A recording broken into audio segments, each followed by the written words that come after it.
News Tamil கழுகு. Tungsten விவகாரத்துல போராட்டம் மட்டும்தான் ஓஞ்சிருக்கான். ஆனா இப்ப வேற ஒரு விஷயம் பிரச்சனையா மாறி இருக்கான்.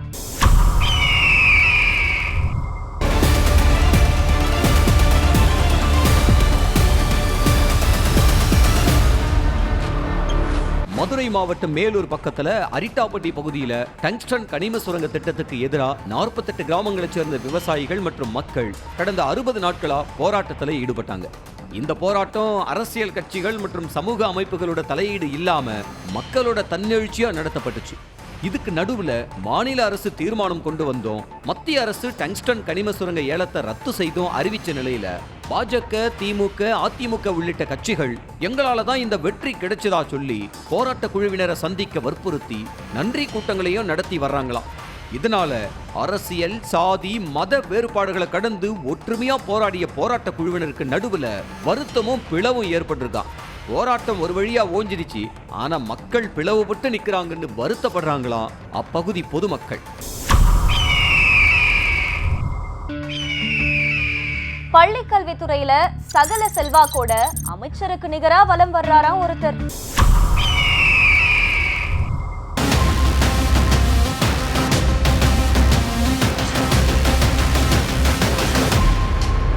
தமிழ்நாடு பள்ளிக்கல்வித்துறை அமைச்சரானதுக்கு அப்புறமா அன்பில் மகேஷ் பொய்யாமொழி கொண்டு வந்த பல திட்டங்கள்ல ஒண்ணுதான் ஆசிரியர் மனசு.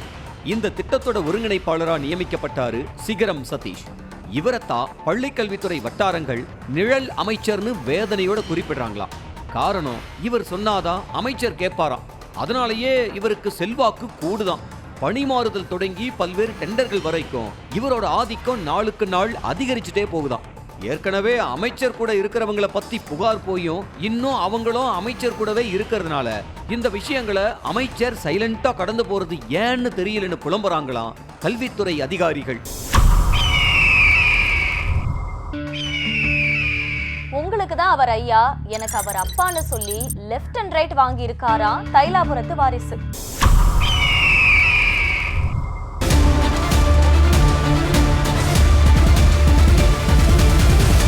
பாமக நிறுவனர் டாக்டர் ராமதாஸ் மற்றும் அன்புமணி ராமதாஸ் கட்சி நிர்வாகிகளை சந்திக்கிறதுக்காக சேலம் வந்து தனியார் சொகுசு விடுதியில தங்கியிருக்காங்க. இரவு நேரத்துல திடீர்னு டாக்டர் ராமதாஸுக்கு உடல்நல குறைவு ஏற்பட்டிருக்கு.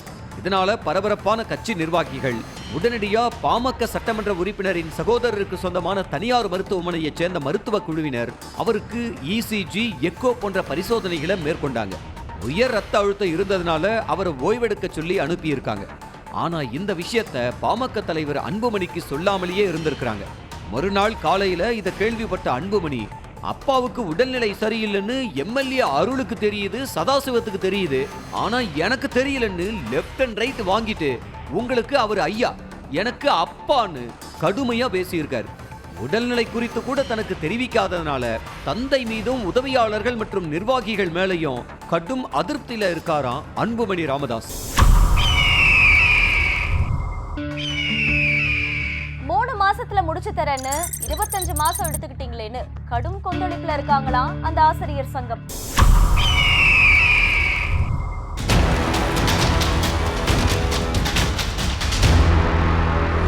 சம வேலைக்கு சம ஊதியம் வேணும்னு கோரிக்கையை வலியுறுத்தி இடைநிலை ஆசிரியர்கள் பல ஆண்டுகளா போராட்டத்தில் ஈடுபட்டு வர்றாங்க.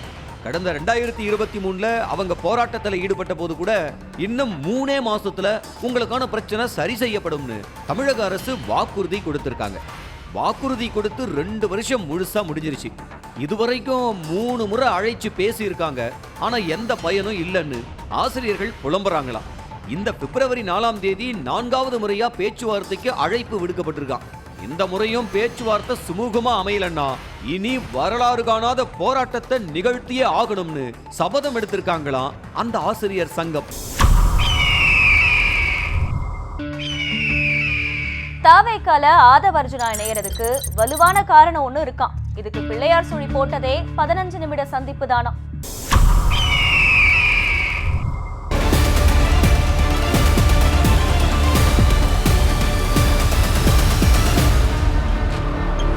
பிசிக முன்னாள் துணை பொதுச் செயலாளர் ஆதவ் அர்ஜுனா தாவேக்கவில இணையறதா செய்திகள் வெளியாகி இருக்கு. இந்த இணைப்புக்கு முக்கிய காரணமே தாவேக்க தொடங்கினதிலிருந்து அவங்களுக்கு வியூக வகுப்பாளரா செயல்படுற ஜான் ஆரோக்கியசாமியோட டீம் தானா.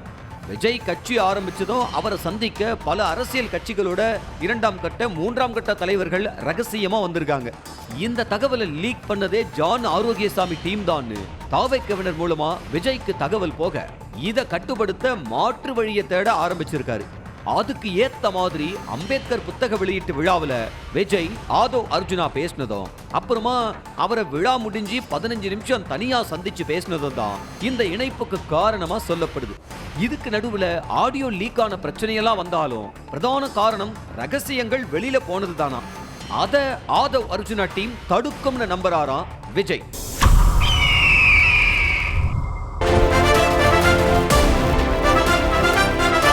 நியூஸ் தமிழ் கழுகு.